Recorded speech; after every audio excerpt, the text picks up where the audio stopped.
Okay, yesterday we have discussed incorporation of the LLP, okay, in which we have seen that two or more persons for lawful purpose with a profit motive can form the LLP.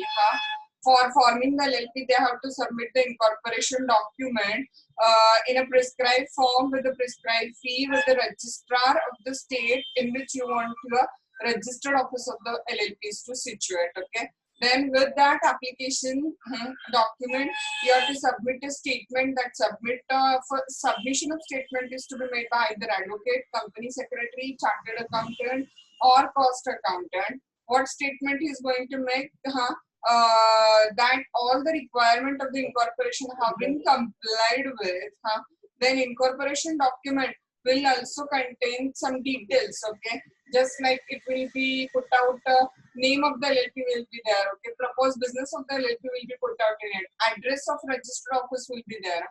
Then the name and the address of the person who are a partner. Name and address of the persons who are a designated partner of the firm. And all other information related to the LLP will be stated out in that particular document. Okay. Then if any false information is stated out in the document, the person giving false information will be liable to the imprisonment up to the 2 year and fine which may not be less than 10,000 but may extend to the 5 lakh rupees.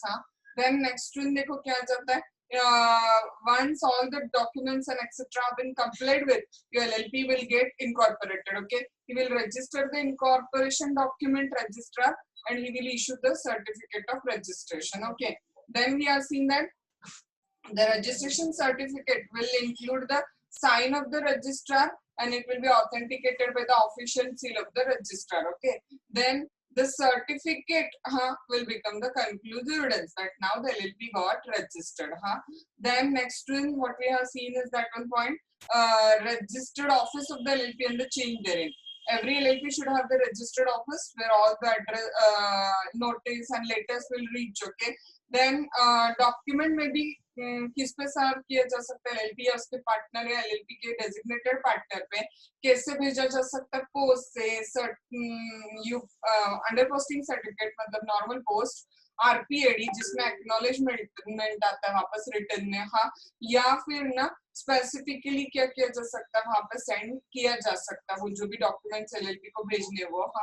Then next one, LLP अपना registered office change कर सकती है but वो जो भी change है उसके बारे में आपको क्या करना पड़ेगा, इन्फॉर्म करना पड़ेगा प्रिस्क्राइब फॉर्म में.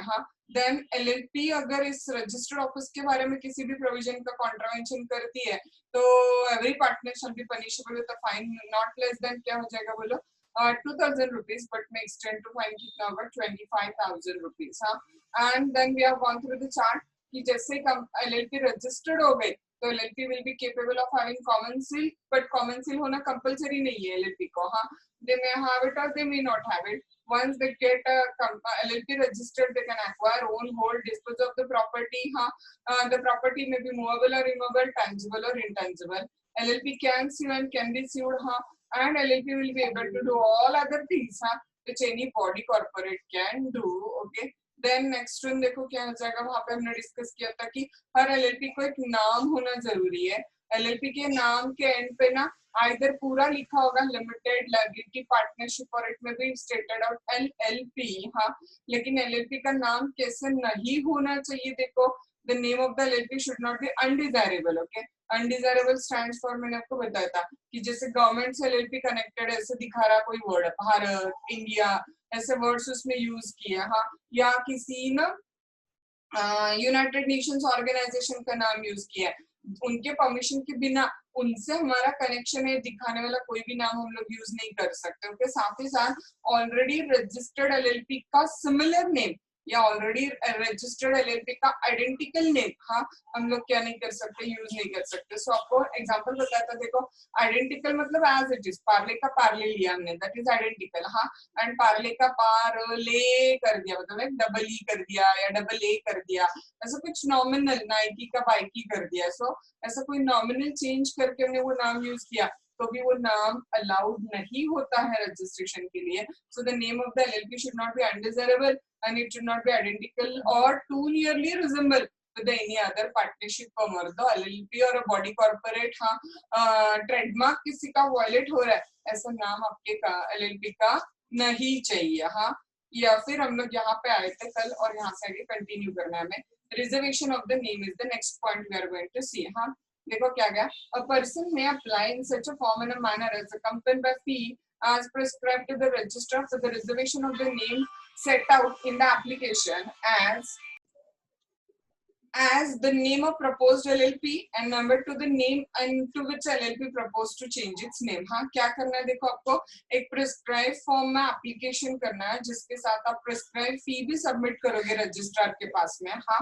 एंड आप रजिस्ट्रार को बोलोगे कि बाबा इस नाम से हम लोग हमारी LLP रजिस्टर करना चाहते हैं, या फिर ये हमारे LLP का पहले नाम था और हम लोग LLP का ये नया नाम यहाँ पे रख रहे हैं, okay. So name of proposed LLP, या फिर अगर आप एप्लीकेशन पर चेंज ऑफ नेम कर रहे हो तो name to which LLP proposes to change its name, हाँ जो नया नाम वो दे रही है और पुराना नाम जो था, हाँ। देन हमारी एप्लीकेशन अब किसके पास गई, बोलो रजिस्ट्रार के पास में गई, ठीक है। Upon the receipt of the application, application लेगा रजिस्ट्रार, फी लेगा हमसे, and on the payment of the prescribe fee the registrar may satisfied, हाँ अगर उसको satisfy हो गया कि everything is okay, subject to the rule prescribed by central government in the matter that the name to be reserved is not the one which may be rejected on the ground of the clause 2 of section 15, या the clause 2 of section 15 मतलब क्या था, undesirable नाम नहीं है, trademark violet करने वाला नाम नहीं है, हाँ टू रिजेम्बलिंग नेम नहीं है, आइडेंटिकल नेम नहीं है, इन सारी चीजों से रजिस्ट्रार सेटिस्फाई हो गया ना, तो फिर वो क्या कर देगा, बोलो वहां पे he is going to give you the registration or reservation for that name, okay। So he will reserve the name for a period of 3 months from the date of the intimation by the registrar, हाँ क्या करेगा देखो वो, he will reserve the name for the period of 3 months, फिर आपको उन 3 महीनों के अंदर अंदर उस नाम से LLP रजिस्टर करके लेनी पड़ेगी, या नहीं तो फिर 3 महीनों के बाद वो नाम लैप्स हो जाएगा, हाँ। So he will reserve the name for your LLP, for how much period he will reserve the name for your LLP, it is a 3-month period he is going to reserve your name for the LLP, okay। Then next one देखो क्या गया, change of the name of LLP is the next point, हाँ।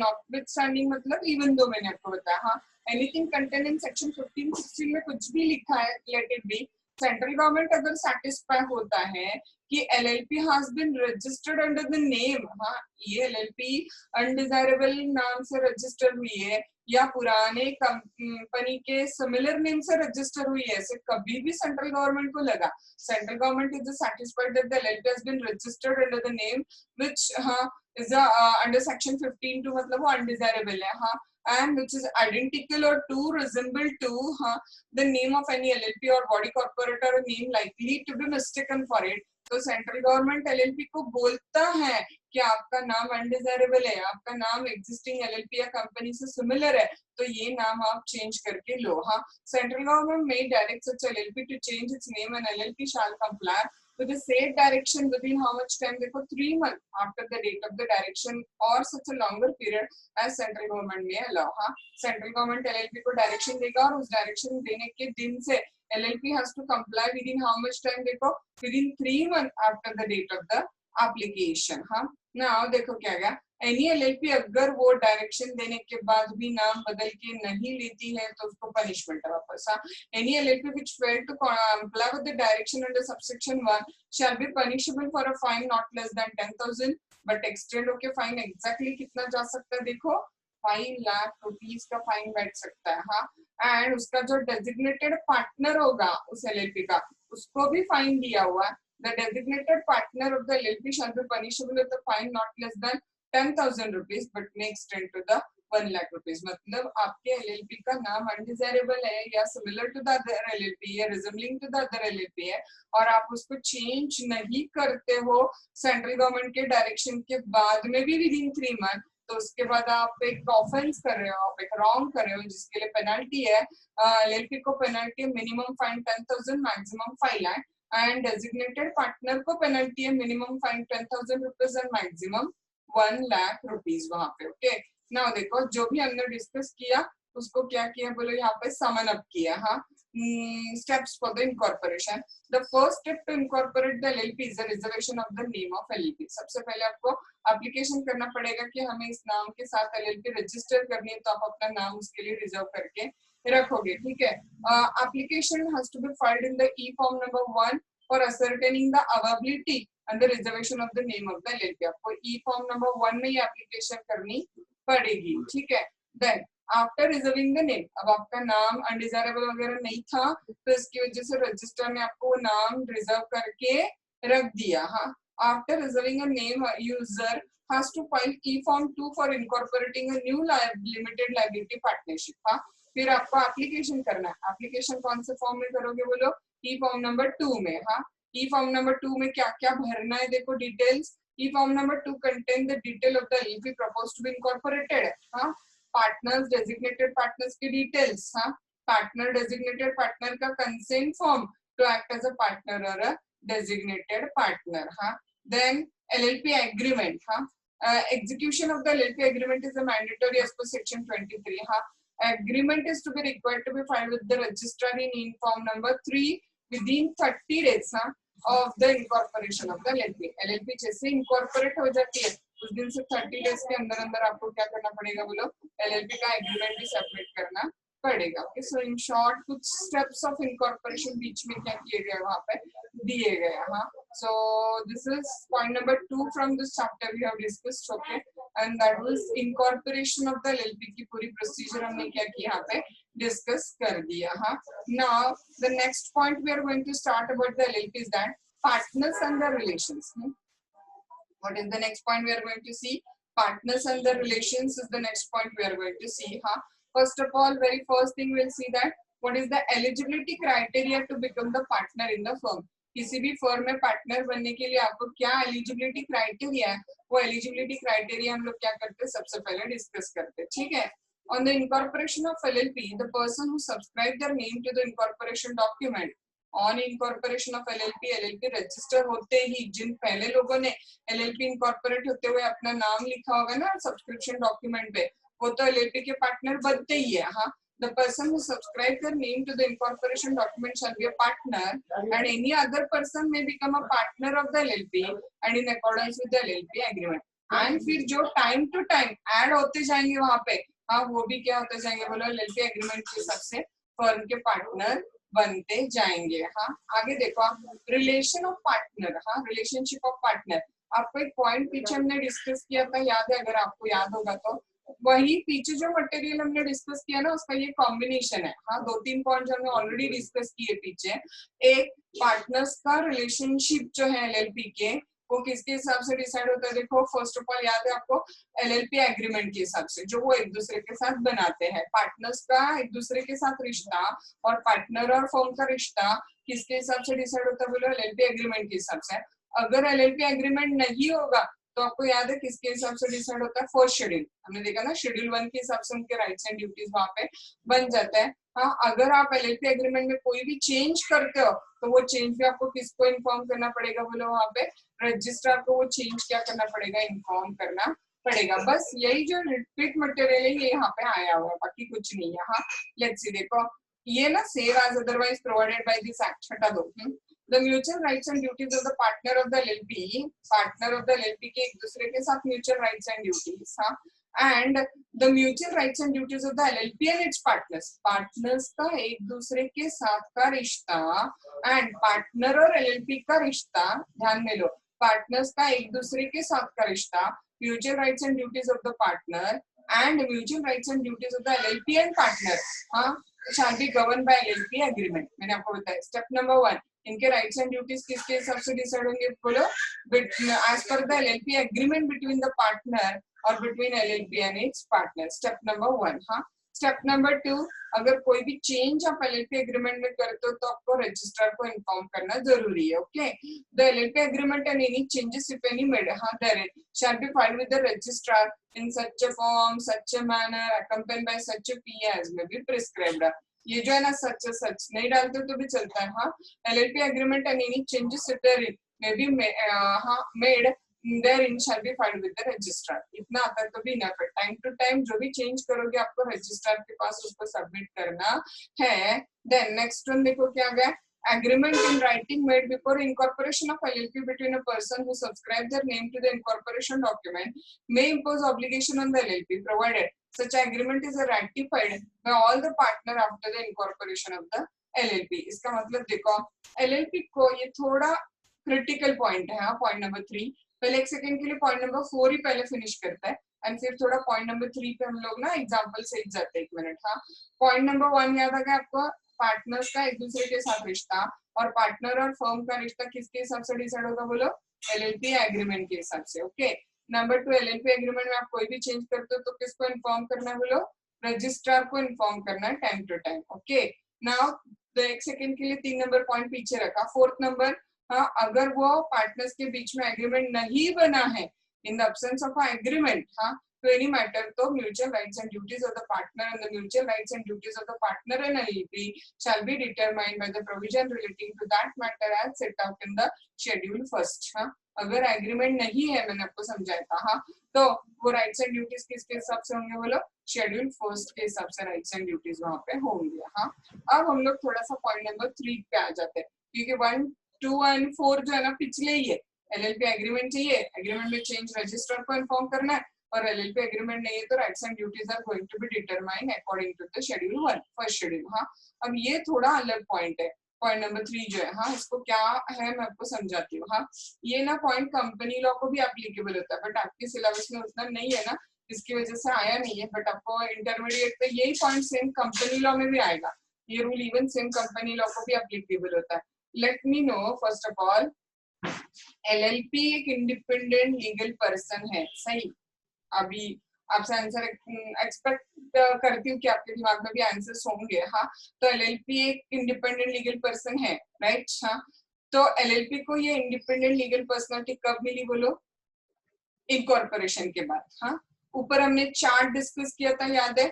On incorporation, हाँ, LLP can contract. LLP जो भी कोई contract कर सकती है वो कब कर सकती है बोलो. इनकॉर्पोरेशन के बाद. क्यों? क्योंकि इनकॉर्पोरेशन के बाद एलएलपी को लीगल पर्सनालिटी मिलती है ना.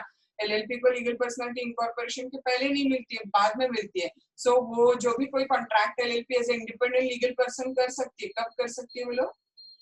इनकॉर्पोरेशन के बाद. हाँ, तो अब लॉ एक पॉइंट पे ऐसे आता है कि समझो एलएलपी के किसी पार्टनर ने, हाँ, एलएलपी के लिए, हाँ, एलएलपी के इनकॉर्पोरेशन के लिए इनकॉर्पोरेशन के पहले कोई एग्रीमेंट इन राइटिंग किया होगा तो क्या वो एलएलपी इनकॉर्पोरेट होने के बाद एलएलपी पे बाइंडिंग होगा. Question mark. ध्यान में लो वापस एक बार. ये तो नोन रूल है. हाँ, कौन सा वाला बोलो कि LLP once incorporated become independent legal person. हाँ, it can sue, it can be sued, it can contract, it can acquire property, it can hold property and all things. Okay, but the problem is where the problem is on the point that कि before incorporation अगर LLP को incorporate करने के लिए उसी के किसी subscriber ने, हाँ, कोई डॉक्यूमेंट बनाया होगा तो उस डॉक्यूमेंट, हाँ, या कोई कॉन्ट्रैक्ट जो भी बनाया होगा सब्सक्रिप्शन के लिए, सब्सक्राइबिंग के पहले, हाँ, इनकॉर्पोरेशन के पहले, तो क्या वो इनकॉर्पोरेट होने के बाद एलएलपी पे बाइंडिंग होगा. तो लॉ यहाँ पे आंसर देता है कि हाँ, अगर वो रैटिफाई किया. किसने रैटिफाई किया? मंजूर करना. रैटिफाई करना मतलब, हाँ, ऑल पार्टनर्स ने उसको एलएलपी इनकॉर्पोरेट होने के बाद रैटिफाई किया तो फिर वो एलएलपी पे बाइंडिंग होगा. ऑल पार्टनर्स ने एलएलपी इनकॉर्पोरेट होने के बाद अगर उसको रैटिफाई किया तो फिर वो क्या कंसीडर किया जाएगा बोलो. वैलिड कॉन्ट्रैक्ट कंसीडर किया जाएगा. वहां पे आया था मैं आपको. देन, हाँ, नेक्स्ट वन देखो. रैटिफाई करना मतलब मंजूर करना. हाँ, then cessation of partnership interest is the next point we are going to discuss. हाँ, पार्टनरशिप इंटरेस्ट सीज कैसे होता है. सीज होना मतलब खत्म होना. हाँ, देखो क्या क्या मूड्स है इन विच पार्टनरशिप इंटरेस्ट में come to an end. Cease हो सकता है कब कब देखो. हाँ, नंबर 1 पॉइंट. हाँ, a person may cease to be a partner in LLP in accordance with the agreement with the other partners, or in the absence of an agreement with the other partners, a cessation of being a partner by giving a notice and a writing of not less than 30 days to that partner of his intention to resign as a partner. Option number 1, अगर आपके agreement में ही लिखा है, हाँ, कि बाबा आप आसानी से फर्म छोड़ सकते हो तो according to agreement you can cease to be a partner. हाँ, अगर एग्रीमेंट नहीं है हाँ तो बाकी पार्टनर्स को इन्फॉर्म करके कम से कम 30 दिन की पहले नोटिस, मेंबरशिप सीज करने के पहले कम से कम 30 डेज की नोटिस देके आप क्या कर सकते हो, फर्म से रिजाइन कर सकते हो। हाँ, अगर एग्रीमेंट में है तो in accordance with agreement, agreement में नहीं है तो सारे पार्टनर्स को इन्फॉर्म करके राइटिंग में 30 डेज की नोटिस देके आप फर्म से क्या कर सकते हो, बोलो रिजाइन कर सकते हो। ठीक है, नंबर 2 पॉइंट देखो क्या गया वहां पे। हाँ, a person shall cease to be a partner of the LLP कब तक देखो, number 1 on his death or dissolution of LLP, उसकी डेथ होने पे ऑफ कोर्स उसकी मेंबरशिप सीज हो जाएगी, या फर्म ही डिसॉल्व हो गई तो भी उसकी मेंबरशिप क्या होनी है, बोलो सीज हो जाएगी। Okay, number 2 if is declared to be unsound mind by the competent court, अगर कोर्ट ने उसको डिक्लेयर कर दिया कि वो अनसाउंड माइंड हो गया तो उस ग्राउंड पे भी फर्म क्या हो सकती है, बोलो डिसॉल्व हो सकती है, या फिर ना वो इंसॉल्वेंसी प्रोसीडिंग कोर्ट में पेंडिंग है अभी। हाँ, आगे if he has been applied to be adjudged, हाँ adjudged means decided as insolvent और डिक्लेयर्ड एज इंसॉल्वेंट, कोर्ट ने डिक्लेयर कर दिया कि वो क्या बोलो इंसॉल्वेंट है, तो in either of the 3 circumstances partner की पार्टनरशिप फर्म की जो मेंबरशिप है हाँ वो सीज हो जाएगी। Okay, number 1 on his death और dissolution of the LLP, number 2 if is declared to be unsound mind by the competent court, and number 3 if he's been adjudged as insolvent or declared to be insolvent by the court। हाँ, आगे देखो next one क्या है, when a person ceases to be a partner of the LLP, अगर कोई person firm का partner नहीं रहा व्हाटएवर रीजन की वजह से, हाँ जिसे हम लोग क्या बोलेंगे, बोलो फॉर्मर पार्टनर। लॉ फिर उसको नीचे जो वर्डिंग यूज करेगा जिसकी मेंबरशिप सीज हो चुकी है उसको लॉ वर्डिंग क्या यूज करेगा, बोलो former partner law wording use करेगा। हाँ, the former partner is to be regarded हाँ as a still being a partner of the LLP unless the person has a notice that the former partner ceased to be a partner of the LLP हाँ, and notice that the former partner ceased to be a partner of LLP has been delivered to the registrar। हाँ, जो भी बाहर वाला उस firm के साथ deal कर रहा है उसको पता है कि ये फर्म का पार्टनर नहीं है और उसकी फर्म की पार्टनरशिप मेंबर सीज हुई है, ऐसे नोटिस किसको जाना जरूरी है, बोलो रजिस्ट्रार को। जब तक ये 2 चीजें फुलफिल नहीं होती है तब तक इवन दो आपकी फर्म की मेंबरशिप खत्म हुई है लेकिन स्टिल आपकी लायबिलिटी क्या रहेगी, बोलो वहां पे कंटिन्यू रहेगी, आपको स्टिल पार्टनर कंटिन्यू कंसीडर किया जाएगा unless and until that 2 points get covered। Okay, number 1 the person has a notice that the former partner has ceased to be a partner, जो भी कोई उस व्यक्ति के साथ डील कर रहा है उसको पता है कि ये पार्टनर नहीं है, and notice that he cease to be a partner of the LLP किसको डिलीवर कर दिए, बोलो रजिस्ट्रार को डिलीवर कर दिए वहां पे। हाँ, now the cessation of a partner from the LLP does not by itself discharge the partner from the obligation of LLP or to the other partner or to other person which he incurred while being a partner। हाँ, आप firm के partner नहीं हो अब, हाँ only because on that ground आपकी liability खत्म नहीं होगी फर्म के टूवर्ड्स। हाँ, एक तो आप जब पार्टनर थे तब के लिए लाइबिलिटी तो कंटिन्यू रहेगी, और दूसरा जब तक ये ऊपर के 2 पॉइंट नहीं होते ना, आप नोटिस नहीं देते हो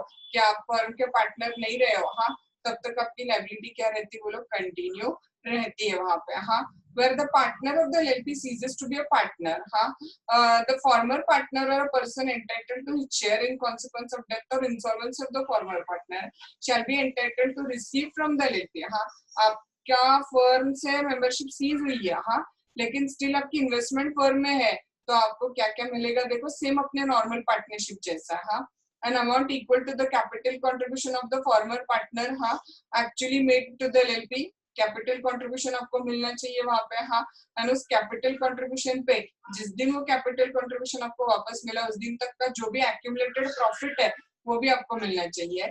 his right to share in the accumulated profit of the LLP after deduction of accumulated losses of the LLP determine at the date of the former partner cease to be a partner. हाँ, जिस दिन वो partnership seize हुई उसके पहले के हाँ उसके एक्यूमुलेटेड प्रॉफिट उसमें से माइनस एक्यूमुलेटेड लॉस और जो भी अमाउंट बचेगा वो अमाउंट पे उसका अधिकार वहां पे होगा। हाँ, देन नेक्स्ट वन देखो, अ former partner or a person entitled to share in consequence of the death or insolvency of former partner shall not have any right to interfere in the management of the LLP।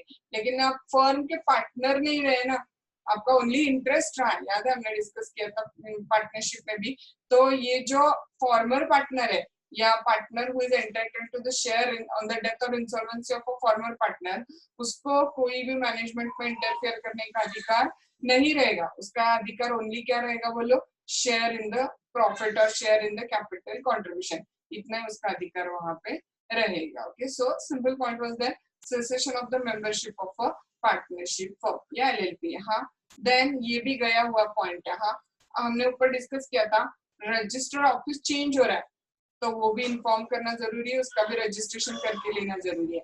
Name in the registered LLP, हाँ sorry, या change in the name of registered LLP हो रहा है तो भी उसका registrar को inform करके उसका भी चेंज का रजिस्ट्रेशन करके लेना है।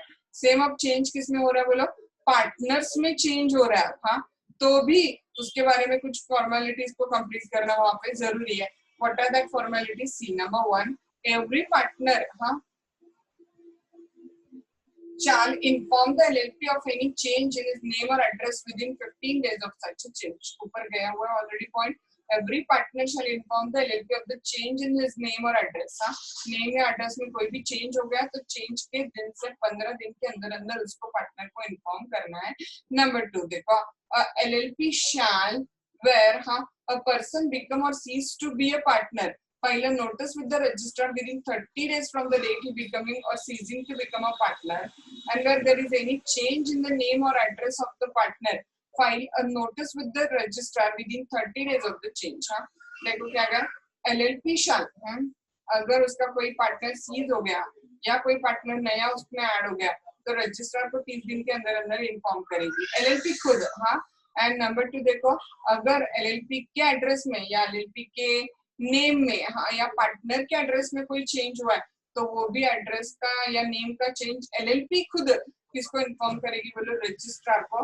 कितने दिन के अंदर अंदर? 30 डेज के अंदर अंदर इन्फॉर्म करेगी। खुद LLP का रोल है क्लॉज नंबर 2 में कि LLP को खुद को रजिस्ट्रार को पहले क्लॉज में 30 दिन के अंदर अंदर when a person cease to partner या ऐड पार्टनर इन्फॉर्म करना पड़ेगा, और विद इन 30 डेज हाँ चेंज इन द नेम और change in the address of partner जो भी चेंज हुआ है वो भी इन्फॉर्म करना पड़ेगा। हाँ, देन नेक्स्ट वन देखो, इसी क्लॉज 2 से रिलेटेड क्लॉज 3 अगला, a notice filed with the registrar under sub clause 2 shall be, technical बात है बस कुछ नहीं। हाँ, इन सच अ फॉर्म अकम्पेनिड बाय सच अ फी, जो भी फॉर्म नंबर होगा उसमें भरना है विद द रिक्वायर्ड फी भरना है। हाँ, देन उस पे साइन किसकी चाहिए हमें, उस एप्लीकेशन पे डेजिग्नेटेड पार्टनर की। हाँ, it shall be signed by the designated partner of the LLP and authenticated in a manner as may be prescribed. हाँ, पॉइंट नंबर 3 देखो, if it relate to the incoming partner, अगर कोई नया partner add हो रहा है उसके बारे में चेंज है। हाँ, statement by such a partner that he consent of becoming a partner signed by him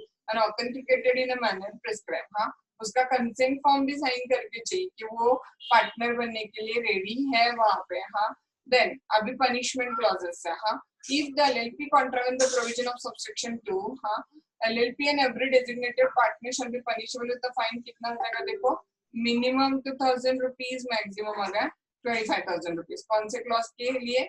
sub clause 2, मतलब वो 30 डेज के अंदर अंदर वाला पॉइंट है ना उसके लिए। हाँ, देन नेक्स्ट वन देखो क्या गया आगे। हाँ, पनिशमेंट में फिर अगला पॉइंट क्या गया वहां पे, if any partner contravene the provision of subsection 1, ये सबसेक्शन 1। हाँ, कि LLP shall every partner of LLP shall inform any change in the name and address हाँ within 15 days, ये जो क्लॉज है क्लॉज 1, उसको वो पार्टनर वायलेट करता है तो फाइन कितना देखो वापस सेम है, मिनिमम 2000 रुपीज, मैक्सिमम 25,000 रुपीज। हाँ, देन नेक्स्ट वन देखो, any person who ceases to be a partner of the LLP by himself filed with the registrar notice हाँ, if is a reasonable cause हाँ to believe that the LLP may not file the notice within the registrar। हाँ, अगर LLP notice नहीं file करेगी, अगर ऐसे मुझे लगा तो वो डायरेक्टली नोटिस मैं रजिस्ट्रार को भेज सकती हूँ कि बाबा ऐसे फर्म का मैंने पार्टनरशिप क्या कर दिया, वहां पे छोड़ दिया है। हाँ, and in case of any such a notice filed by the partner, the registrar shall obtain a confirmation to this effect from the LLP unless the LLP has also filed such a notice। हाँ, एक minute रुको। Any person who ceases to be the partner of the LLP may himself file with the registrar the notice referred in subsection 3 if he has a reasonable cause to believe that the LLP may not file the notice with the registrar, अगर उसको लगा कि LLP registrar को notice नहीं file करेगी, हाँ, तो वो खुद वो नोटिस क्या कर सकता है, रजिस्ट्रार को सेंड कर सकता है. And in case such a notice filed by the partner, registrar shall obtain the confirmation to that effect from the LLP unless LLP has also filed the notice. मैं आप फर्म का partner नहीं रहा, ऐसी notice अगर partner ने registrar को दी है, अगर ऐसी नोटिस पार्टनर ने रजिस्ट्रार को दी है, तो वो रजिस्ट्रार फर्म से कंफर्मेशन लेता है कि हमें ऐसे ऐसे नोटिस आई है आपके पार्टनर से कि अब वो पार्टनर नहीं रहा, क्या ये सच है? ये कंफर्मेशन रजिस्ट्रार किससे लेगा बोलो? LLP से लेगा. वापस एक बार ये पॉइंट बताती हूँ, 6 पॉइंट. हाँ, अगर उस पार्टनर को ऐसे लगा कि LLP वो नोटिस नहीं सेंड करेगी रजिस्ट्रार को कि अब वो पार्टनर नहीं रहा, तो पार्टनर खुद वो नोटिस भेज सकता है LLP को, रजिस्ट्रार को, कि अब मैं इस फर्म का पार्टनर नहीं रहा. हाँ, और अगर वो नोटिस पार्टनर से आती है, हाँ, तो फिर रजिस्ट्रार फर्म से कंफर्मेशन लेता है, LLP से कंफर्मेशन लेता है कि क्या सच में अब वो फर्म का पार्टनर नहीं है या है, व्हाटएवर. हाँ, और अगर LLP नोटिस भेज देती है कि वो फर्म का पार्टनर नहीं रहा, तो कोई प्रॉब्लम ही नहीं है. बट अगर पार्टनर से नोटिस आती है तो रजिस्ट्रार LLP से उस बारे में क्या लेगा बोलो? कंफर्मेशन लेगा. हाँ, लेकिन हाँ, however where no confirmation is given by LLP within 15 days, अगर LLP 15 दिन के अंदर अंदर कोई कंफर्मेशन नहीं देती है समझो, तो registrar shall register the notice made by person ceasing to be a partner under the section. LLP के साइड से कंफर्मेशन या नॉन कंफर्मेशन व्हाटएवर 15 दिन में नहीं आया, तो रजिस्ट्रार प्रिज्यूम कर लेगा कि वो रजिस्टर पार्टनर नहीं रहा, और फिर वो उस चीज को वहां पर रजिस्टर करके ले लगा कि अब वो पार्टनर नहीं रहा. तो इन ऑल कंफर्मेशन देने के लिए, कंफर्मेशन रिजेक्ट करने के लिए LLP के पास कितना टाइम है बोलो? 15 दिन का टाइम है. LLP को 15 दिन के अंदर अंदर बोलना है कि वो पार्टनर रहा या नहीं रहा है वहां पे. हाँ, आवेदन में तो क्या पॉइंट आ गया देखो वहां पे, registration of the change in the partner is the point we have discussed. हाँ, अगर पार्टनर ही पार्टनर नहीं रहा तो उसका रजिस्ट्रेशन, हाँ, every partner shall inform the LLP any change in name and address within 15 days. हाँ, then अगर कोई फर्म का पार्टनर नहीं रहा यहाँ, या फिर कोई चेंज हो गया नेम एंड एड्रेस में वगैरह, तो LLP रजिस्ट्रार को 30 डेज के अंदर अंदर इन्फॉर्म करेगी. हाँ, then notice filed with the registrar prescribe fee में होगी, प्रिस्क्राइब फॉर्म में होगी. हाँ, डेजिग्नेटेड पार्टनर का साइन उस पे दिया जाएगा. हाँ, अगर कोई इनकमिंग पार्टनर से रिलेटेड है तो उसकी कंसेंट कि वो पार्टनर बनना चाहता है वो सबमिट की जाएगी. अगर LLP इस प्रोविजन को कॉन्ट्रावेंट करती है तो मिनिमम फाइन 2000, मैक्सिमम फाइन 25,000. हाँ, अगर पार्टनर कोई रूल कॉन्ट्रावेंट करता है तो minimum fine 2000, maximum fine 25,000 rupees वहां पे किया जाएगा, कवर अप किया जाएगा. हाँ, एंड लास्ट पॉइंट मैंने जो आपको बताया था कि अगर वहां पे LLP की तरफ से वो नोटिस नहीं जाती है तो पार्टनर खुद नोटिस दे सकता है. बस अगर पार्टनर नोटिस देता है कि वो फर्म का पार्टनर नहीं रहा, तो फिर इन दैट पर्टिकुलर केस क्या हो जाएगा बोलो? फर्म पार्टनर से रजिस्ट्रार फर्म से कंफर्मेशन लेगी कि क्या वो सच में पार्टनर है या नहीं है, और फर्म को कंफर्मेशन 15 डेज के अंदर अंदर वहां पे देना है. अगर फर्म 15 डेज के अंदर अंदर LLP कुछ इन्फॉर्म नहीं करती है तो रजिस्ट्रार प्रिज्यूम कर लेगा कि LLP क्या हो चुकी है वहां पे, वो मेंबर जो है वो LLP का मेंबर अब नहीं रहा वहां पे. हाँ, so that is point about किसके बारे में? registration of the change in the partner. मतलब you are getting the point. Any kind of the change is there in the firm.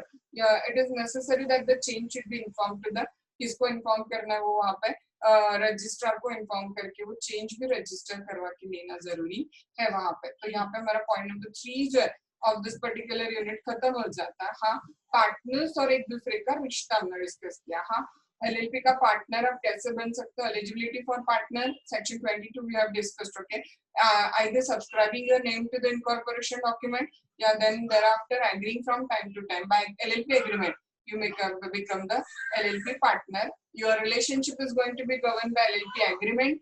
If no agreement, your relationship is going to be governed by first schedule.